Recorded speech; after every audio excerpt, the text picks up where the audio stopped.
I wanted to know, how do you manage your time and stress? How do you de-stress?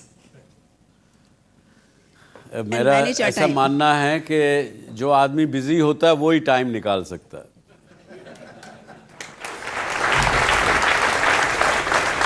दूसरा,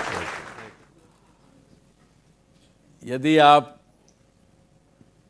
किसी तरीके से present में रहना सीख लें तो स्ट्रेस नाम की कोई चीज़ नहीं आती। समस्या हमारी कब आती है?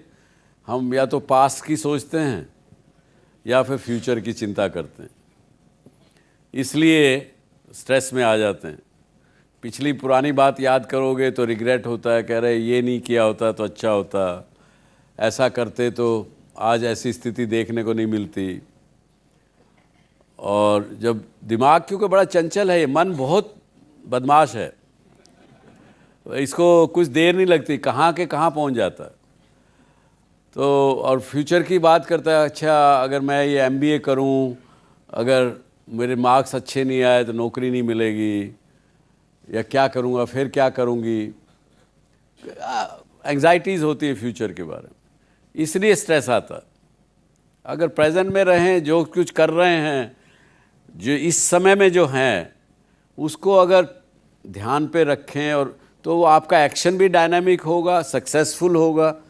जैसे कि आप सब सूरज से अगर लेके एक शीशे से अगर बिंदु पे डालेंगे तो कागज़ भी जला लें, कुछ भी जला सकते हैं, फोकस नहीं रहेगा। आज के इस समय में अगर हम रहेंगे तो हमारा एक्शन डायनामिक होगा, गलती की गुंजाइश नहीं होगी, कामयाबी मिलेगी मिलेगी। जी सर, आपकी सारी कंपनीज जैसे कि जी लीजिए या SL वर्ल्ड लीजिए या फन सिनेमाज लीजिए, सब अलग अलग फील्ड्स की है। तो how did you ensure expertise in all the fields which are unrelated? So मतलब आपने मैन पावर को कैसे अपॉइंट किया, मैनेज किया, या किसी से पार्टनरशिप करके you went ahead in those areas? देखिए, बिजनेस तो एक बिजनेस से दूसरा, दूसरे से तीसरा, तीसरे से चौथा, ऐसे ही हुआ है हमारे यहाँ। आज दिखने को हमको लगता है कि एक दूसरे का कोई कनेक्टिविटी नहीं है, लेकिन अगर आप पूरा अगर देखेंगे बैकग्राउंड में, मैंने पीछे भी अपने कुछ इंटरव्यूज़ में कहा है कि one thing led to the another one. और जिस काम में आप जाते हैं तो उस काम की डोमेन नॉलेज आ जाती है, आपको अवेलेबल भी होती है। उसके बाद अगर आप सीखना चाहें तो सीख खुद भी सकते हैं, सब कुछ हो जाता है। सर, विथ रिगार्ड्स टू की पोजीशंस एंड HR पॉलिसीज, शुरुआत से अब तक आपके कौन से पैरामीटर्स हैं जो कायम हैं, and over the period of time कौन से पैरामीटर्स हैं जो चेंज हो गए हैं? ये तो बदलते तो रहते हैं सर। मुझे तो कौन से बेसिक पैरामीटर्स हैं जो आप शुरुआत से अब तक लागू कर रहे हैं, और कौन से हैं जो अब शायद इतने फीजिबल नहीं है या इतने कंपैटिबल नहीं है आज के युग के मुताबिक?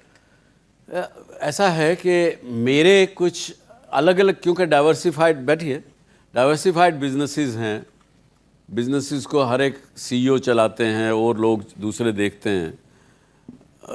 हमने ऐसा नोटिस किया, सच्चाई है ये। एक हमारी कंपनियों में भी अलग अलग कंपनियों में अलग अलग कल्चर डेवलप हो जाते हैं। वहाँ का जो उसको लीडर जो है, उस लीडरशिप की क्या वे ऑफ वर्किंग है, उसके ऊपर वो ऑर्गेनाइजेशन, संस्था बन जाती है।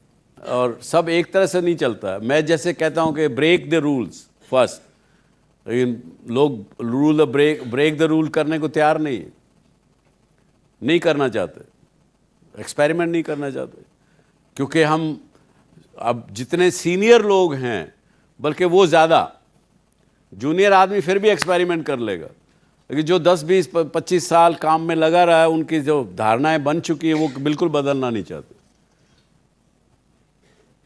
जी, माय क्वेश्चन इज सर कि you have to concentrate on your core business and make it expand.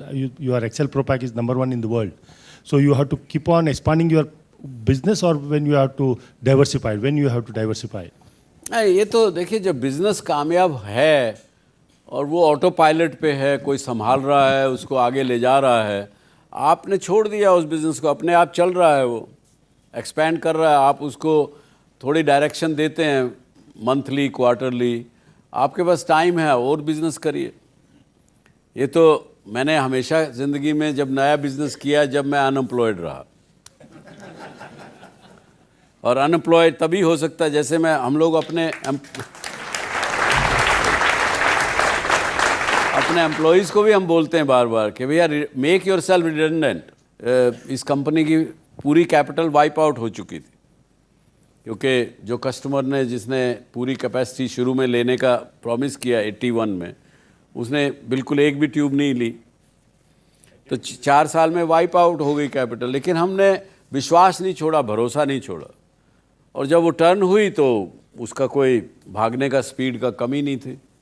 जबकि आज विश्व में कहीं भी कोई आदमी हो, जब भी कोई टूथपेस्ट पेस्ट करता है अपने ब्रश को, 35% लोग एसएल पैकेजिंग की बनी हुई ट्यूब इस्तेमाल करते हैं।